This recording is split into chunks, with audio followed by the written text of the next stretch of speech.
Praise the Lord. கர்த்தருடைய பரிசுத்த நாமம் மகிமைப்படுவதாக. இந்த நாளிலும் உங்களை சந்திக்கிறதுல நான் மிகுந்த மகிழ்ச்சி அடைகிறேன். கடைசி கால ஊழியத்தின் சார்பில் உங்களை நாங்கள் வாழ்த்துக்கிறோம். பாருங்க, கடைசி நாட்களில் நடந்து கொண்டிருக்கிற ஒவ்வொரு காரியங்களை குறித்து கர்த்தர் நம்மோடு கூட பேசி கொண்டிருக்கிறார். எதற்காக அப்படின்னு சொன்னால், ஆண்டோடைய வருகைக்காக நீங்களும் நானும் ஆண்டோடைய வருகை குறித்து ஒரு தரிசனம் உள்ளவர்களாய் மாற வேண்டும்.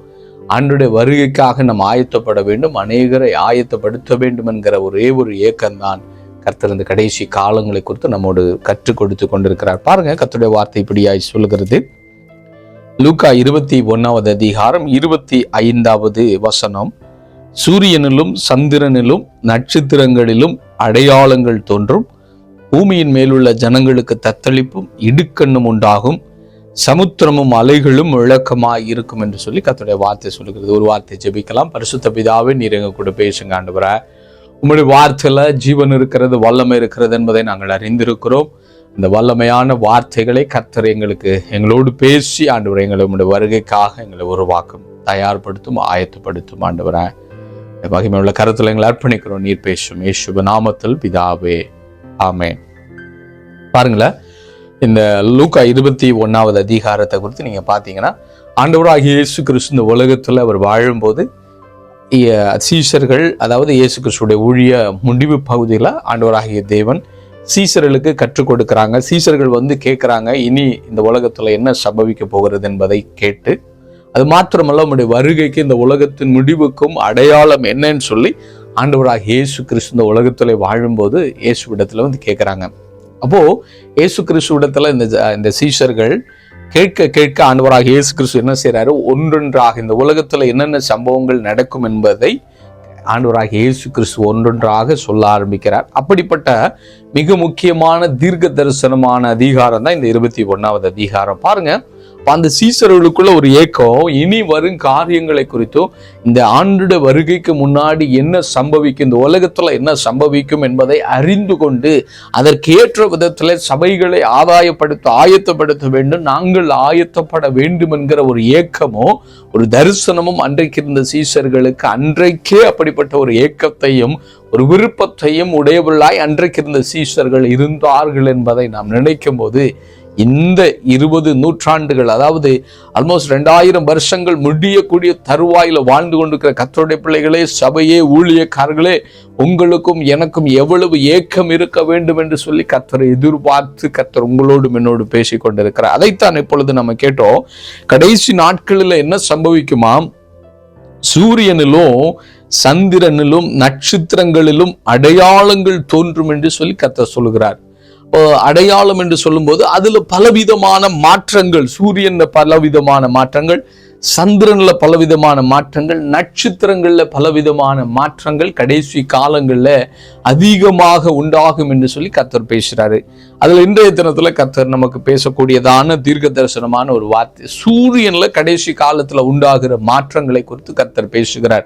இப்போ இந்த சூரியன் பாருங்க, நமக்கு தெரியும், ஆதி ஆகமத்துல நம்ம பார்க்கிறோம், ஆண்டவராகிய தேவன் என்ன செய்தார், இந்த வானத்தையும் பூமியையும் படைத்து சூரியன் உண்டாக கடவுது என்று சொல்லி ஒரு வார்த்தையினால உண்டாக்கினார் என்று சொல்லி கர்த்தருடைய வேத வார்த்தை என்ன சொல்கிறது, சூரியனை குறித்து இந்த உலகத்துல ஆண்டவர் எப்படி படைத்தார் என்று சொல்லி ஆதி ஆகமத்துல கர்த்தர் சொல்லி வைத்திருக்கிறார். அப்போ அவ்வளவு வல்லமையான தேவன் தான் நம்முடைய ஆண்டவராகிய கர்த்தர் தேவன். அப்படிப்பட்ட மகிமை உள்ள தெய்வம் மனிதனுக்கு அதாவது மனிதனுக்கு வெளிச்சத்தை கொடுக்கும்படிக்காக, ஒரு வெளிச்சத்தை கொடுக்கத்தக்க இவ்வளவு பெரிய இந்த உலகத்துல வாழ்கிற 800 கோடி ஆத்துமாக்கள் இன்னைக்கு இந்த உலகத்திலே வாழ்கிறார்கள். ஒவ்வொரு ஜனங்களுக்கும் இந்த உலகத்திலே வாழ்வதற்கு ஒரு வெளிச்சத்தை கொடுக்கும்படிக்காகத்தான் கர்த்தர் என்ன செய்தார், இந்த பூமியில லைட்டாக, எப்படி ஒரு வீடுக்கு ஒரு லைட் இல்லாம இருந்தா இருளடைந்து இருக்குமோ, அந்த இடத்துல நம்மளால போய் எந்த ஒரு காரியத்தையும் செய்ய முடியாது. அதனால நம்ம வெளிச்சத்தை ஆர்டிபிஷியலா நம்ம இன்னைக்கு பல வெளிச்சங்களை நம்ம உருவாக்கி, லைட்டாக பல டிசைனாக பல லைட்டுகள் இருக்கிறது. ஆனால் இதுக்கு எல்லாவற்றுக்கும் மூல காரணம் என்ன, சூரியன் தான். இந்த வானத்துக்கும் பூமிக்கும் அவ்வளவு பெரிய மகிமையான இந்த உலகத்துல மனிதன் இருளில் இருக்கக்கூடாது என்று சொல்லி நினைத்து மனிதன் வெளிச்சத்துல நடக்க வேண்டும், வெளிச்சத்துல மனிதனுக்காக, மனிதன் நன்றாக இருக்க வேண்டும் என்பதற்காக என்ன செய்தார், ஆண்டவர் ஒரு வெளிச்சத்தை ஒரு சூரியனாக தேவன் படைத்து கொடுத்தார். ஆனால் இந்த கடைசி காலத்துல என்ன நடக்குமா, தேவன் படைத்த அதே சூரியன் தான் கடைசி காலத்துல என்ன உண்டாகுமா, பலவிதமான காரியங்கள், பலவிதமான தீமைகள் இந்த சூரியனுக்குள்ள, பலவிதமான ஆபத்துகள் இந்த சூரியனுக்குள்ளே உண்டாகும் என்று சொல்லி கர்த்தருடைய வார்த்தை சொல்லுகிறது.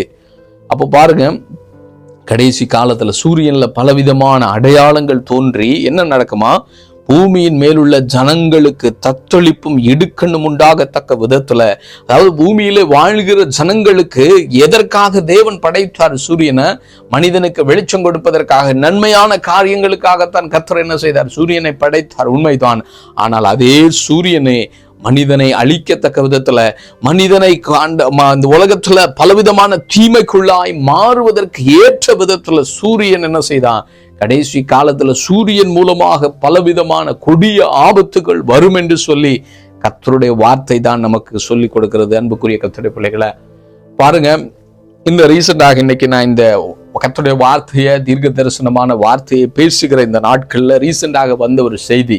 என்ன செய்தி அப்படின்னா, இந்த 2025 வருடத்துல மட்டும் யூரோப் காண்டினென்ட்ல நடந்த மிக கொடிதான ஆபத்தினால, அதாவது சூரியன்ல உண்டான ஆபத்தினால உண்டான மரணங்களை குறித்து நான் ஒரு செய்தியை கேட்டேன். பாருங்க, இந்த ரீசெண்டான நாட்களில், அதாவது ஜூலை மாதத்துல கடந்த ஒரு 10 நாட்களுக்கு முன்னாடி யூரோப்ல இந்த சூரியன் மூலமாக வந்த கதிர்வீச்சினால இல்லைன்னா சூடுனால மரித்த மக்கள் 2500க்கு அதிகமான மக்கள் ஒன்லி யூரோப்ல மட்டும் கடந்த 10 நாட்கள்ல சூடுனால மரித்திருக்கிறார்களாம். நம்ம எல்லாம் கேட்கிறோம், சூரியனால், அதாவது அவ்வளவு கடுமையான வெப்பத்தினால மனிதர்கள் இன்னைக்கு ஆயிரக்கணக்கான ஜனங்கள் என்ன செய்யறாங்க? ஒவ்வொரு வருடங்களும் இந்த மரணம் கூடிக்கொண்டே இருக்கிறது. இந்த சில 10 நாட்களுக்குள்ள 2500 பேர் ஒரு காண்டினென்ட்ல, யூரோப்பியன் காண்டினென்ட்ல மனிதர்கள் மரித்திருக்கிறார்கள். இது ஏன்? சாதாரண ஒரு சூரியன்ல இருந்து வரக்கூடிய சூடுனால இவ்வளவு ஆபத்தா அப்படி என்று சொல்லி நீங்க யோசிக்கலாம். பாருங்க, எவ்வளவு பல லட்சம் கிலோமீட்டர் தூரத்துல தான் சூரியன் இருக்கிறது. சூரியனுடைய மேற்பகுதியுடைய வெப்பம் 6000 டிகிரி வெப்பம் சொல்லப்பட்டிருக்கு, 6000 டிகிரி செல்சியஸ். அவ்வளவு தூரத்துல, பல லட்சக்கணக்கான தூரத்துல நம்முடைய பூமியும் சூரியனும் இருக்கிறது என்பதை அறிந்திருக்கிறோம். ஆனால் சாதாரணமா அவ்வளோ ஆயிரக்கணக்கான டிகிரி செல்சியஸ் உள்ள சூரியன் அவ்வளவு தூரத்துல இருந்து நமக்கு இந்த பூமிக்கு கிடைக்கக்கூடிய வெப்பம் எவ்வளவு? இன்னைக்கு இருக்கிற கரண்ட்ல, இன்னைக்கு நான் பஹ்ரைன் தேசம் மத்திய கிழக்கு நாட்டில இருந்து ஆண்டுடைய வார்த்தையை பேசுறேன். இங்க இருக்கிற டெம்பரேச்சர், இன்னைக்கு டெம்பரேச்சர் 44 டிகிரி டெம்பரேச்சர். அப்போ அத்தனை ஆயிரக்கணக்கான டெம்பரேச்சர் இந்த பூமிக்கு வரும்போது மனிதனுக்கு போதுமானதாக 40, 41, 42 சம்மர்ல வருது. ஆனால் இந்த சூடைய மனிதனால தாங்க முடியாதபடிக்கு ஒவ்வொரு வருடங்கள் என்ன செய்து கொண்டிருக்கிறது? இந்த சூடு கூடிக்கொண்டே இருக்கிறது. பாருங்க, கடந்த நாள்ல திடுக்கிடுகிறதான ஒரு செய்தி வந்திருக்கிறது. நாசால என்ன சொல்றாங்க அப்படின்னா, 2050 வருடத்துக்குள்ளதாக இந்த பூமி இன்னும் என்ன செய்யுமா? 5 டிகிரி வரைக்கும் என்ன செய்யுமா? கூடுவதற்கான எல்லா சாத்தியதை இந்த பூமியில இருக்கிறது என்று சொல்லப்பட்டிருக்கு. இப்பவே சுமார் 50 வருடம், கடந்த ஒரு 1980 வருடத்திலிருந்து 25 இன்னைக்கு 25 வரைக்கும் சுமார் 50 வருடத்திற்குள்ளதாக இந்த பூமியில ஆல்மோஸ்ட் 2 டிகிரி இன்க்ரீஸ் ஆனது என்று சொல்லி நாசா அறிக்கை கொடுத்துருக்குறாங்க. இதே டெம்பரேச்சர்ல இன்னைக்கு உலகத்துல நடக்கிற யுத்தத்தினால, அணுகுண்டுனால, இன்னும் மிசைல்னால, இப்படிப்பட்ட பலவிதமான இந்த உலகத்துல உண்டாகக்கூடியதான பலவிதமான டெம்பரேச்சரை ரைஸ் பண்ணக்கூடிய பலவித யுத்தங்கள், பலவிதமான இண்டஸ்ட்ரியல்னால கார்பன் டை ஆக்சைடு அதிகமாக இந்த பூமிக்கு உண்டாக்கப்படுகிறதுனால இந்த பூமி ஒவ்வொரு வருடங்களும் என்ன செஞ்சுட்டே இருக்குதான்? சூடாகி கொண்டே இருக்கிறது ஒரு புறம். இன்னொரு புறம் சூரியன்ல இருந்து கதிர்வீச்சுகளும் சூரியன்ல இருந்து உண்டாகிற வெப்பமும் அதிகமாக இந்த பூமியை தாக்கி கொண்டே இருக்கிறது. பார்க்கலாம், இதெல்லாம் நடக்குமா பிரதர்? இது ஏன் இப்படி நடக்குது? இப்படி எல்லாம் நீங்க யோசிச்சு பார்க்கலாம். ஆனால் கர்த்தருடைய வார்த்தை தீர்க்க தரிசனமாகி சொல்கிறது, கடைசி நாட்கள்ல இப்படிப்பட்ட சம்பவங்கள் உண்டாகும் என்று சொல்லி கர்த்தருடைய வார்த்தை சொல்லுது. பாருங்க, ஆல்ரெடி படித்தோம். இன்னொரு தீர்க்க தரிசனமான ஒரு வார்த்தை, வெளிப்படுத்தின விசேஷம் 16வது அதிகாரம் 8வது வசனம். 4ஆம் தூதன் தன் கலசத்தில் உள்ளதை சூரியன் மேல் ஊற்றினான், தீயினால் மனுஷரை தகிக்கும்படி அதற்கு அதிகாரம் கொடுக்கப்பட்டது. அப்ப கடைசி காலம் இது. அதாவது 7 கோப கலசத்தை குறித்து சொல்லப்பட்டதான கர்த்தருடைய வார்த்தை. கடைசி காலத்துல தேவ கோபம் தேசத்தின் மேல, உலகத்தின் மேல பற்றி எரிகிற காலம். அப்ப அப்படிப்பட்ட ஒரு காலம், கொடிய காலமா இந்த உலகம் மாறிக்கொண்டிருக்கிறபடினால என்ன நடக்குமா?